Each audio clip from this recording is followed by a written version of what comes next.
They thought the war was over, that their last line of defense had been buried under fire and smoke. The SEALs were surrounded, calling desperately for backup, pinned down by waves of enemies that seemed endless.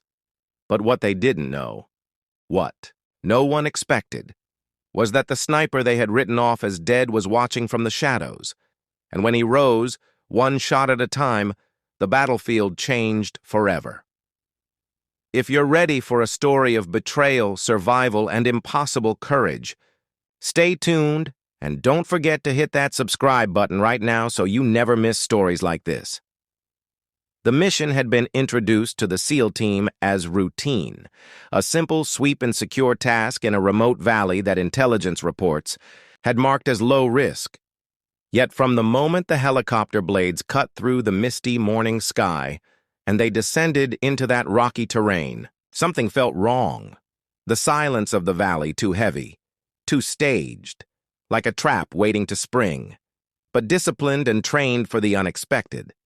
The men advanced with calm precision, boots crunching on loose stone, rifles ready, and their sniper, the silent guardian who had saved them countless times before, was already in position high on the ridge, his scope scanning, his breathing steady, his finger brushing the trigger of the rifle that had become an extension of his body.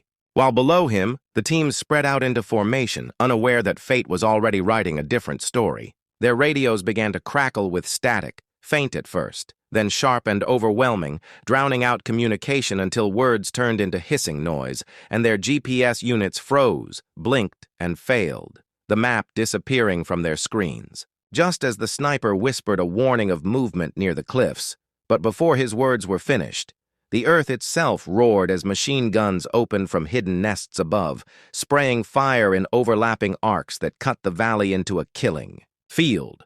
Rockets screamed into the ground with bone-rattling blasts, and the SEALs were forced to dive for cover, each man moving on instinct, fighting back with short bursts, while their sniper returned fire from above, each shot carving silence into the chaos, each kill a thread of hope, until a distant whistle froze hearts mid-beat, the sound of a mortar, closing in, and then the world erupted in flame as the round slammed into the ridge, fire and rock exploding skyward, the perch collapsing in a storm of stone and smoke. The silhouette of their marksman swallowed before their eyes, comms cut, his voice gone, his position obliterated. The commander clenched his jaw, forced himself to mark him KIA in the log, because there was no time for mourning when survival itself hung by a thread, for black-clad figures were swarming from every direction, their shouts rising over the thunder of gunfire, their formation too precise to be chance. And in that terrible instant, the SEALs understood they had not walked into an unlucky ambush, but into a carefully constructed slaughterhouse, designed to erase them all, and as they pressed their backs against the jagged rocks, trading fire with impossible odds, each man carried the crushing weight of losing the sniper who had always been their unseen shield, never knowing that beneath the broken ridge, under smoke and rubble, something still breathed, something that refused to die, waiting for the moment to rise again. The SEALs were trapped in the valley, ammo running low, radios dead, and enemy squads tightening the noose with frightening precision. Yet just when all hope seemed lost, impossible things began to happen. An enemy machine gun nest that had them pinned suddenly went silent as its crew dropped one by one, a flanking squad collapsed before they could fire a single shot, and the men on the ground exchanged bewildered glances, hearts pounding with a realization they dared not voice. Their sniper, the brother they had already mourned as buried under the ridge, was still alive, moving unseen through the chaos, striking with deadly precision, and though no one could see him, his presence was undeniable, turning despair into a flicker of hope as the battlefield slowly began to tilt back in their favor. Night had begun to fall over the valley, painting the cliffs in shadows, and for the SEALs, every minute alive felt borrowed. Their numbers dwindling, their energy stretched thin, yet as the darkness spread, so too did the legend of the ghost who guarded them. because every time the enemy pushed forward, every time their superior numbers threatened to overwhelm, bodies dropped in silence from the edges, bullets landing with impossible accuracy, and the commander, though still hardened with disbelief, finally allowed himself to whisper what the others already believed, that their sniper was alive, moving like a phantom through the terrain, unseen yet always present, his scope the eye of fate itself. But survival was still uncertain, for while the sniper's precision evened the fight, the enemy's numbers were vast, and reinforcements kept pouring into the valley with fanatical determination, driving the SEALs deeper into exhaustion, testing every ounce of training and grit. And then came the twist they hadn't prepared for. Across the ridge, through the scope of a fallen enemy, the sniper glimpsed a figure he knew too well, a traitor, a man who had once worn the same uniform as them, a former operative turned mercenary who had betrayed his brothers for money and power. And suddenly, the puzzle of the ambush fit together. The betrayal that had haunted them now revealed in flesh, standing among the enemy and directing their forces with cruel precision. Rage burned through the sniper's veins, memories of trust shattered flashing before his eyes, but he knew he could not act on anger alone.